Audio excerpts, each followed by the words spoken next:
morning guys, andito ako ngayon sa may ilog. Sinilip ko po kasi maraming nagsasabi na malapit na naman daw umapaw. Ayan po. Panay ulan po kasi kagabi medyo tumila, tapos ngayon umaga pabugso-bugso na naman yung ulan. Ayan po. Dito ako ngayon sa ilog. Ayan. Tapos ayan po yung tinabon lang ng mga putik po sa gitna, nilagay lang. Ayan po.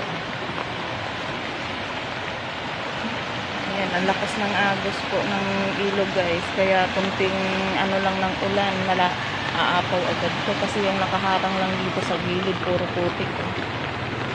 Kaya kakaba-kaba yung mga, kagabi nga yung ibang mga residente sa village, mga nag-evacuate na kasi natatakot na. Ayan po guys.